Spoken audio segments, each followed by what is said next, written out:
찬양으로 우리의 신앙을 고백하겠습니다. 시작. 전능하신 아버지 하나님, 천주주를 믿습니다. 나는 그의 유일하신 아들 우리 주 예수 그리스도를 믿습니다. 그는 성령으로 잉태되어 동정녀 마리아에게서 나시고 본디오 빌라도에게 고난을 받아 십자가에 못 박혀 죽으시고 장사된 지 사흘 만에 죽은 자 가운데서 다시 살아나셨으며 하늘에 오르시어 전능하신 아버지 하나님 우편에 앉아 계시다가 거기로부터 살아있는 자와 죽은 자를 심판하러 오십니다.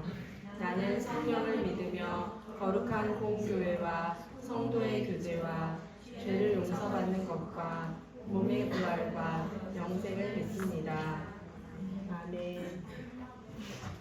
희엘 찬양팀 나오셔서 찬양하겠습니다. 찬양할게요.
왜 안 나올까?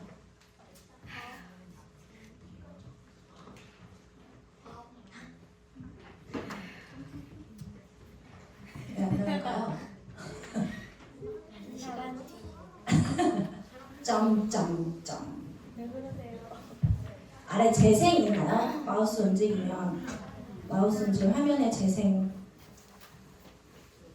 소리가 안 나오나요?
주를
기도하였습니다. 그 학생들 곁에서도 하나님께서 지켜봐 주시고 기도해 주셔서 감사하겠습니다. 제가 이 자리에서 기도하는 것이 한편으로는 떨리지만 하나님이 듣고 계시는 기도이기에 더 노력하고 있습니다. 하나님이 계신 곳에 항상 저희가 따라가고 오늘 말씀도 잘 새겨 들을 수 있도록 해주세요. 하나님께 감사하며 예수님의 이름으로 기도드립니다. 아멘. 오늘 함께 들을 말씀은 사도행전 13장 43절에서 48절 말씀입니다. 회당의 모임이 끝난 후에 유대인과 유대교에 입교한 경건한 사람들이 많이 바울과 바나바를 따르니 두 사도가 더불어 말하고 항상 하나님의 은혜 가운데 있어 권하니라.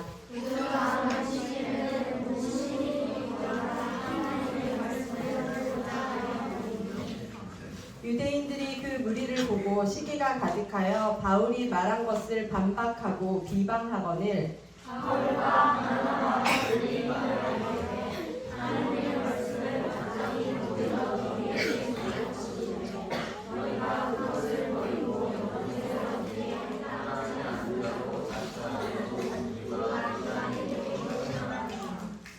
주께서 이같이 우리에게 명하시되 내가 너를 이방의 빛으로 삼아 너로 땅끝까지 구원하게 하리라 하셨느니라 하니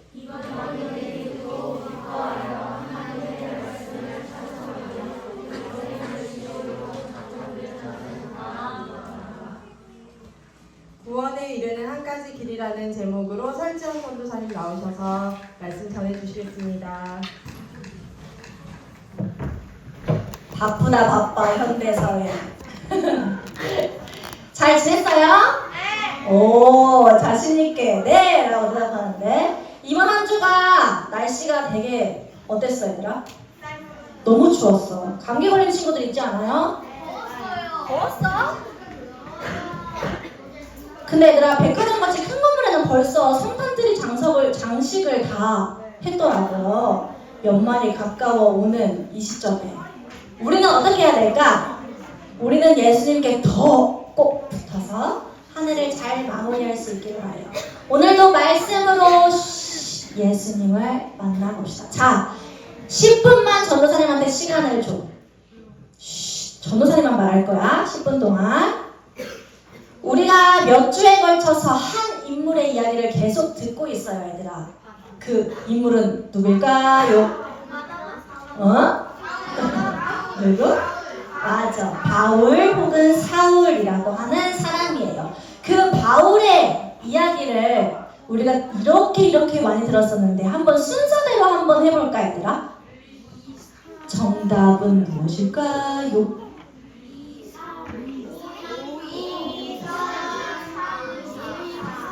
누가 말하는 것 같아 답을. 정답이 나온 것도 같고 안 나온 것도 같은데 자 한번 보자. 내가 말한 정답이 맞는지. 정답은?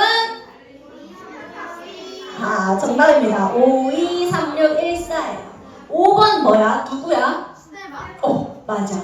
최초의 순교자 스데반이 복음을 전하다가 돌에 맞아 죽었어요. 그때 가장 가까이서 이 모습을 본 사람이 있었으니 여기 되게 흐릿하게 나와 있는데 어디 있는지 보여요? 맞아. 오른쪽에 이렇게 약간 머리가 저렇게 되신 분께서 바울 아저씨인데 가장 가까이서 그 모습을 보면서 스데반이 죽어 마땅하다고 여겼던 사람이에요. 왜냐하면 바울은 율법에 대한 엄청난 열심을 가진 사람으로서 갑자기 나타나서 하나님의 아들이라고 말하는 예수님이라는 사람 말고 수만 년 동안 계속 이어져 온 이 구약 말씀을 지키는 게 바로 구원의 길이라고 생각했던 탓이죠. 그래서 예수님을 전하는 사람들이 율법, 내가 그토록 믿고 있었던 우리 모든 유대인들이 옳다고 여기고 있었던 그 율법을 파괴하려고 한다고 생각해서 그 사람들을 잡아다니기 시작했어요.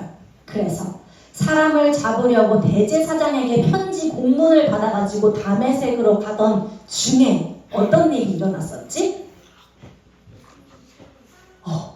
빛으로 오신 예수님을 만나게 됐어. 사울에게 직접 음성을 들려주시면서 예수님이 왜 나를 박해하느냐고 물으시는 예수님의 그 밝은 빛으로 인해서 사울이 어떻게 됐더라? 눈이 멀게 되었어요. 그런데 그때 아나니아라고 하는 사람을 통해서 안수를 받고 눈을 뜨게 된 이후에 그는 완전히 다른 사람이 되어서 예수님의 살아계심을 믿고 복음을 전하기 시작했어요. 그리고 그 이후에 초대교회 이후에 세워진 이방인들의 교회 뭐였지? 무슨 교회? 초대교회 이후에 세워진 교회. 안디옥 교회. 맞아. 안디옥 교회에서 바울과 함께 일했던 사람 누구야? 바나바. 오늘 바나바라고 하는 사람 없네. 바나바. 그래. 바나바라고 하는 사람이랑 함께 하나님의 말씀을 전하면서 세상 사람들로 하여금 한 가지 별명을 얻게 됐어요. 별명이 몇 개? 정답. 체린 정답. 그리스도인이라고 하는 별명을 최초로 얻게 되었어요. 그 안디옥 교회에서 1년간 교인들과 함께 하나님의 말씀으로 하나 되던 때에 하나님께서 교인들에게 기도하던 중에 이 두 사람을 세상으로 보내라고 이야기하셨어요.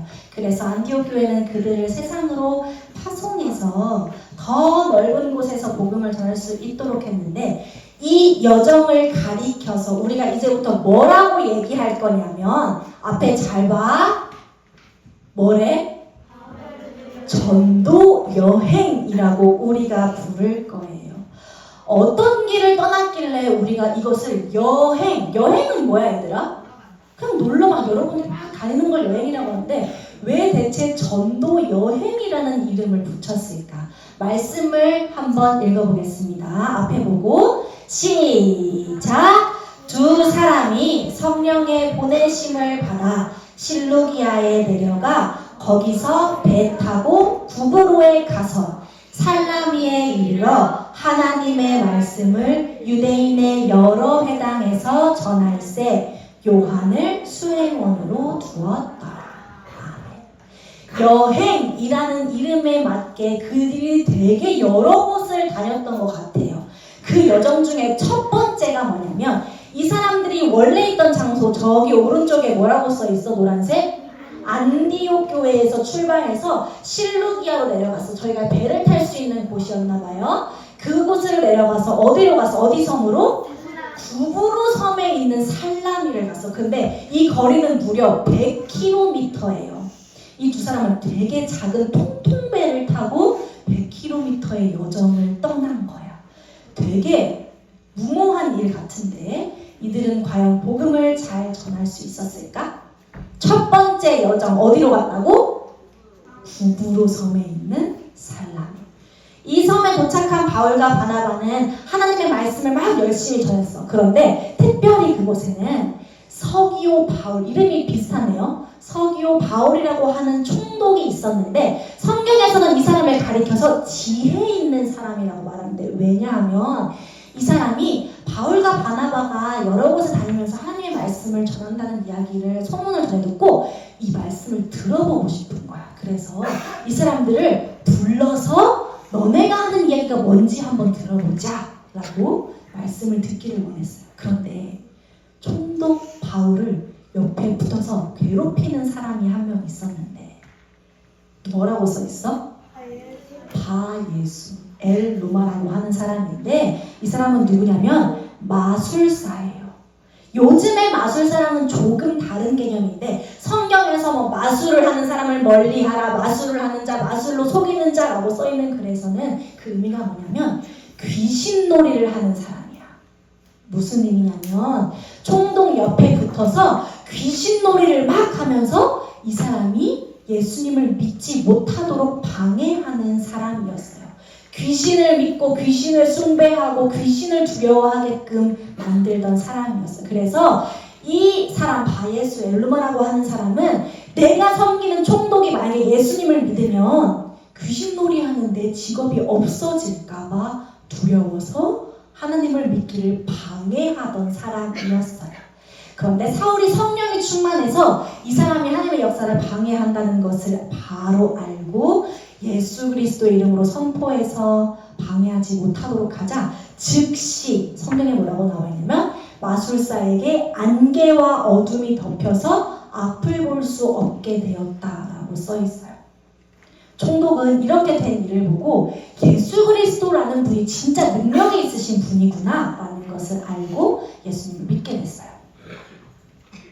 그리고 그 다음 바울과 바나바는 비시디아 안디옥이라는 곳에 갔어요. 이 안디옥은 안디옥 교회가 세워진 안디옥이 아니고 같은 이름의 다른 지역인데요. 배를 타고 또다시 갔었어야만 했어. 그것에 도착한 바나바와 바울이 율법, 이 당시에 회당에서 유대인들이 열심히 듣고 있던 그 구약 율법이 사실은 예수님이 완성시키셨습니다 라는 것을 말하면서 예수 그리스도만이 구원의 유일한 길이라는 것을 가르쳐 주었어요.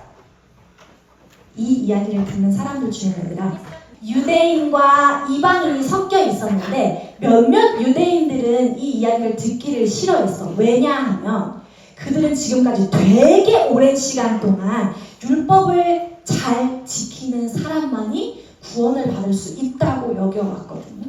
그래서 이 사람들 유대인들, 특히나 유대인 지도자들 애들아 뭐 하는 사람이었냐면 당시에 900가지가 넘는 율법이 있었어요. 우리가 10계명에 뭐 살인하지 말라, 간음하지 말라, 뭐 하지 말라, 하지 말라, 하지 말라, 말라 하는 게 900개가 넘는 게 있었는데 이 사람들은 이거를 갖고 다니면서 하지 말라고 하신 것을 다 하지 않아야만 900가지를 지켜야만 구원을 받을 수 있다고 생각하는 거예요. 그런데 바울과 바나바가 나타나서 갑자기 율법이 우리를 구원해 주는 게 아니라 예수님을 믿는 것이 구원의 유일한 길이라고 하니까 이 사람들에게는 너무 허무하고 분노가 일어나는 일이었던 거예요. 게다가 유대인들은 어떤 마음이 있었냐면 우리는 하나님께 특별히 선택받은 사람이야 라고 하는 선민 사상이 있었어요. 그래서 우리 유대인들만 900가지 율법을 지키는 우리들만 구원받을 수 있다고 생각했는데 만약에 예수님을 믿어서 구원받을 수 있다고 하면 유대인뿐만 아니라 누구도 구원받을 수 있는 거예요? 이방인들도 구원받을 수 있는 길이 열린 거예요. 그래서 이게 우리로서는 받아들일 수 없다고 여겨졌던 거죠. 그 말을 듣고 바울이 이 안디옥에서 이방인들에게 이렇게 외쳤는데 뭐라고 이야기했을까? 내가 너를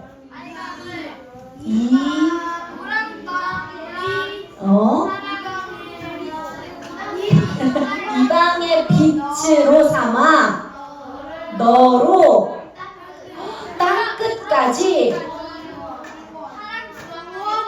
구원하겠다. 맞아. 이 큰 따옴표만 읽어볼까? 시작. 내가 너를 이방의 빛으로 삼아 너로 땅끝까지 구원하겠다. 사실 복음은 얘들아 제일 먼저 유대인들에게 먼저 열려있던 굿뉴스였어. 왜냐하면 유대인들은 뭐를 연구하는 사람이야?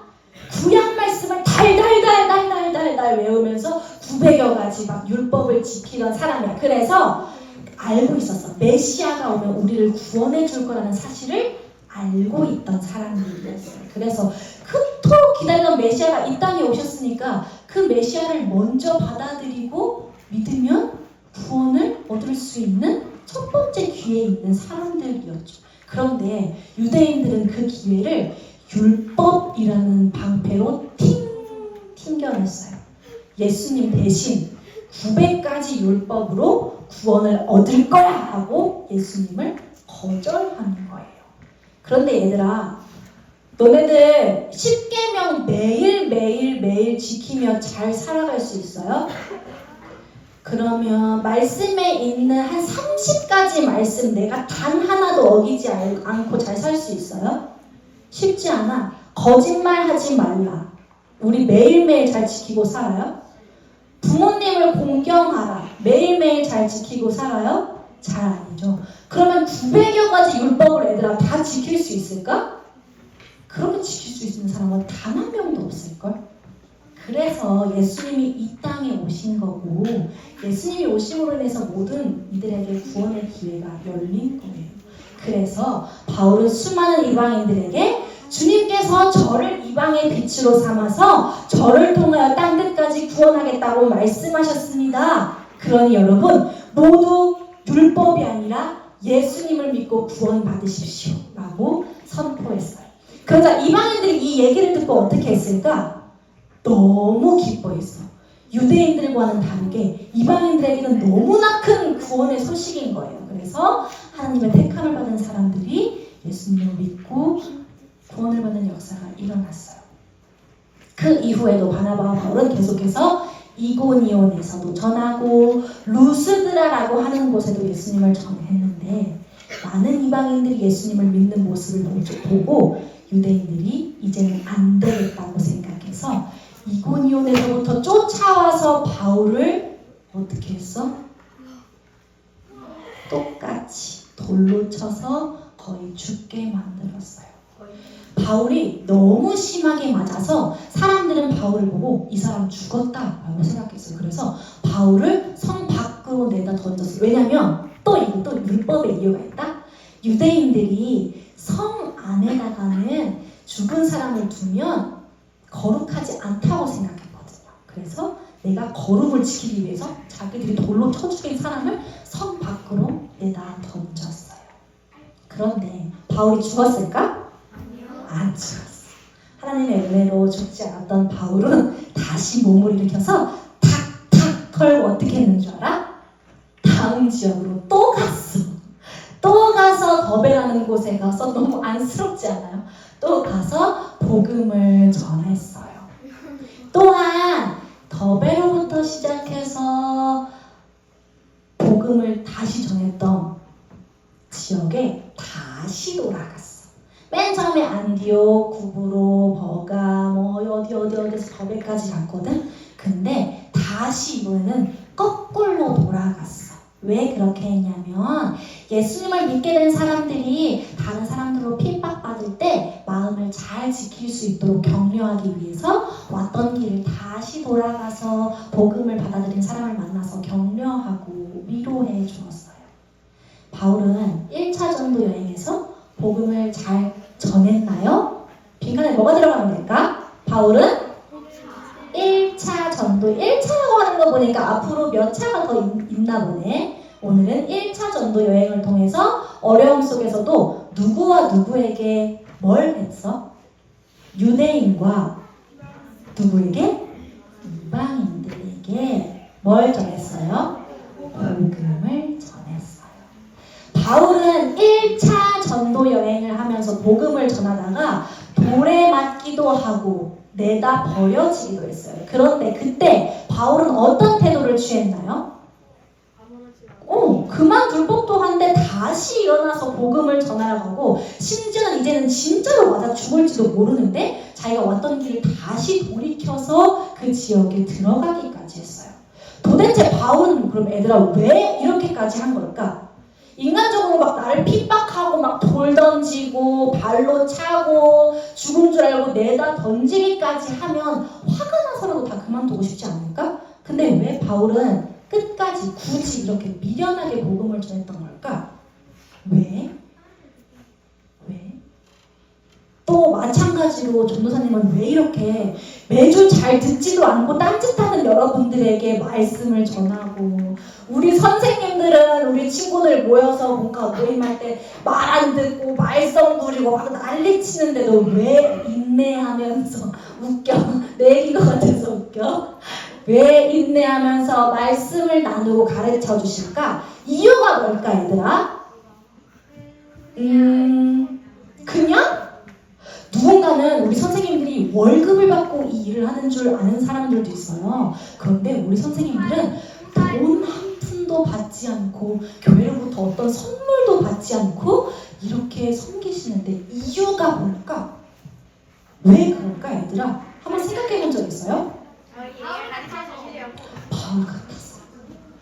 왜냐하면 얘들아 왜냐하면 예수님 아니고서는 구원의 다른 방법이 없기 때문이야. 우리는 모두 구원받아야 하는데 그 구원의 방법이 예수님 말고는 없다는 사실을 선생님들은 먼저 아시기 때문에 이거를 화음이 말했던 것처럼 바울과 같은 마음으로 우리 친구들에게 전해주시는 거예요. 만약에 얘들아 예수님이 아닌 다른 방법으로 구원을 얻을 수 있다, 그런 방법이 있다고 한다면 얼마든지 여러분들에게 그 방법을 가르쳐 줬을 거예요. 구원의 길이 여러 개 있었다면 전도사님은 여러분들에게 얘들아 교회 왜 나와? 나오지 마. 다음 주에 나오지 마. 얘 말씀 듣는 거 그렇게 중요하게 생각 안 해도 돼. 이거 말고 다른 방법 많으니까 절대 예수님 신경 쓰지 마 라고 이야기했을 거예요. 만약에 구원의 길이 예수님이 아니라 다른 것이 있었다면. 그런데 구원의 길이 오직 예수 그리스도 하나인데 어떻게? 예수님 외에는 구원받을 수 있는 길이 없는데 어떻게 얘들아? 구원에 이르는 길은 딱 하나. 누구? 예수 그리스도 뿐인데 어떻게? 구원에 이르는 단 한 가지 길은 얘들아 예수 그리스도 한 분뿐이에요. 예수님 믿어야 구원받을 수 있어요. 이 사실을 절대 놓지 말고 예수님을 최고의 가치로 여기고 살아가는 우리 소년 이보 되었으면 좋겠어요. 예수님을 그 어떤 것보다 가장 우선으로 두고 살아가는 우리들. 누가 뭐래도 우리의 우선순위를 예수님으로 두고 살아가는 우리 소년 이보 되기를 예수님의 이름으로 사랑하고 축복합니다. 기도하겠습니다. 기도하겠습니다. 사랑의 하나님, 우리에게 구원에 이르는 길 예수 그리스도를 선물로 주셔서 감사드립니다. 우리를 태초부터 사랑하셔서 부모님의 뱃속에 있을 때부터 우리를 택하시고 하나님을 믿는 믿음을 우리에게 주셔서 오늘 이 자리에 나와 예배드리게 해주신 하나님, 오늘의 말씀이 우리 친구들의 마음에 심겨지게 해주세요. 그래서 예수님 믿는 믿음 가지고 구원에 이르는 단 한 가지 길, 예수님만을 믿고 따르는 한 주가 될 수 있게 도와주세요. 우리를 도와주실 성령 하나님을 기대하며 예수님의 이름으로 기도드립니다. 아멘. 봉헌하겠습니다. 양선반 친구들 나와서 함께 예물 드릴게요. 그래요.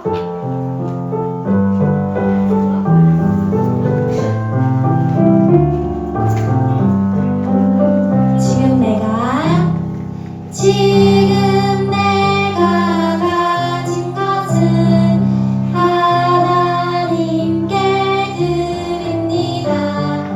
하나님 나라 위하여 아름답게 쓰이는 예물이니 즐거운 맘 감사한 마음으로 하나님 다시 찬양할까요? 지금 내가 가진 것은 내지 못한 친구들은 손을 들어서 표해주세요. 하나님 나라 위하여 아름답게 쓰이는 예물이니 즐거운 맘 감사한 마음으로 하나님께 드립니다.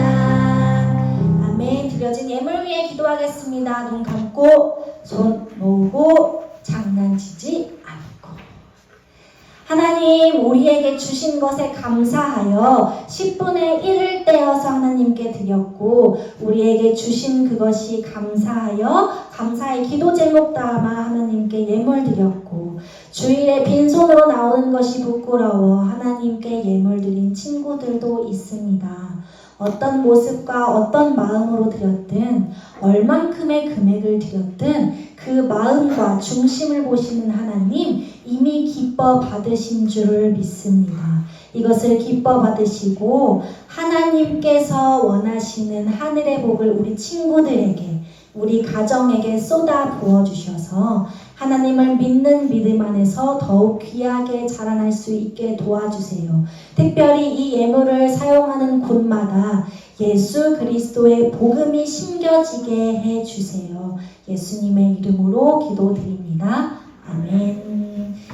주기도문으로 예배를 마치겠습니다. 준비 시작. 하늘에 계신 우리 아버지, 아버지의 이름을 거룩하게 하시며 아버지의 나라가 오게 하시며 아버지의 뜻이 하늘에서와 같이 땅에서도 이루어지게 하소서.